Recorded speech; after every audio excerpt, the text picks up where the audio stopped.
కడప జిల్లా బ్రహ్మంగారి మఠం మండలం మద్దిరెడ్డిపల్లె గ్రామం రక్తసిక్తమైంది. దాయాదుల మధ్య రేకెత్తిన భూ వివాదంలో ఒకరు మృతి చెందారు. కత్తులు గొడ్డలతో దాడి చేయడంతో పెసల నారాయణరెడ్డి అనే వ్యక్తి స్పాట్లోని మృతి చెందాడు. ఇరు వర్గాల వారికి తీవ్ర గాయాలు కూడా అయ్యాయి. వీరిని 108 వాహనంలో ప్రొద్దుటూరు ప్రభుత్వ ఆసుపత్రికి తరలించారు. ఈ ఘర్షణలో 5 ద్విచక్ర వాహనాలు దగ్ధమయ్యాయి. సంఘటన స్థలానికి చేరుకుని విచారిస్తున్న బ్రహ్మంగారి మఠం పోలీసులు విచారిస్తున్నారు.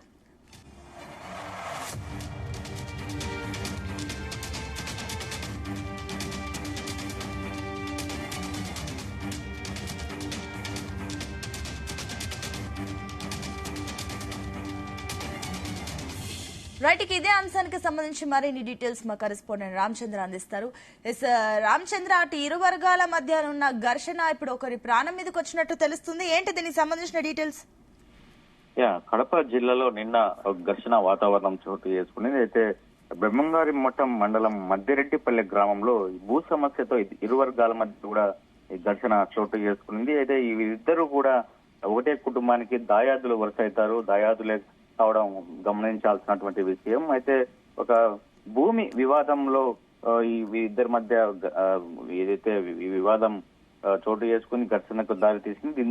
ఈ ఘర్షణలో ఒకరు మృతి చెందగా పలువురికి గాయాలు అయ్యి వారు ఆసుపత్రిలో చికిత్స పొందుతున్నటువంటి పరిస్థితి అయితే నిన్న చోటు చేసుకుని. అయితే కత్తులు గొడ్డలతో ఒకరినొకరు పరస్పరం రెండు వర్గాలు కూడా దాడి చేసుకోవడంతో పెసల నారాయణ రెడ్డి అనే ఒక వ్యక్తి, ఒక వర్గానికి సంబంధించినటువంటి వ్యక్తి చనిపోవడం కూడా జరిగింది. మిగతా కొంతమందికి తీవ్ర గాయాలు పాలు అవడము.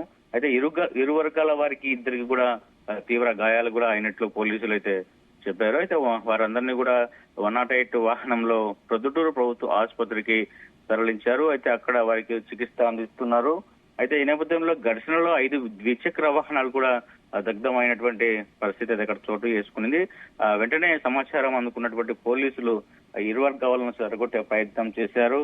ఆ తర్వాత ఇరు వర్గాలపై కూడా కేసులు నమోదు చేసి అసలు అక్కడ ఏం జరిగింది, ఎందువల్ల ఈ ఘర్షణ జరగాల్సి వచ్చింది, దారి తీసిన పరిస్థితులు ఏంటి అన్నపై కూడా ఒక విచారణ చేసినటువంటి పరిస్థితి. ఇవాళ ఇరు వర్గాలను కూడా పోలీస్ స్టేషన్ పిలిపించి అసలు జరిగిన విషయం ఏంటి, అసలు ఏదైతే భూ వివాదం ఉందో ఆ భూ వివాదానికి గల కారణాలు ఏంటి అన్న అంశంపై కూడా విచారణ చేపట్టే అవకాశాలు ఉన్నాయి. మరి కడప జిల్లాలో ఇటీవల పెద్ద ఎత్తున ఘర్షణలు జరగడము, ఒకరినొకరు కొట్టుకోవడము, ఏదైతే పాత సంస్కృతి, ఫ్యాక్షన్ సంస్కృతి ఏదైతే ఉందో అవి మళ్ళీ ఇప్పుడు ఫ్యాక్షన్ పడగా విప్పుతోంది అని అంటే అవుననే సమాధానం అయితే పెద్ద ఎత్తున వినిపిస్తుంది. దీనిపై పోలీసులు ఉక్కుపాదం మోపి పోలీసులు కఠిన చర్యలు తీసుకుంటే తప్ప మళ్ళీ ఫ్యాక్షన్ భూతం పడగా విప్పకుండానే ఇటువంటి ఘటనల ద్వారా ఫ్యాక్షన్ మళ్ళీ పురుడు పోసుకోకుండా అంతమొందించాల్సినటువంటి అవసరం ఎంతైనా ఉందని కూడా జిల్లా ప్రజలు కోరుకుంటున్నారు.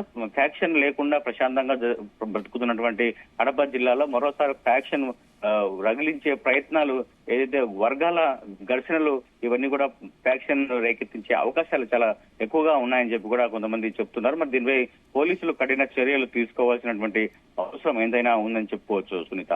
Right Ramachandra, thank you.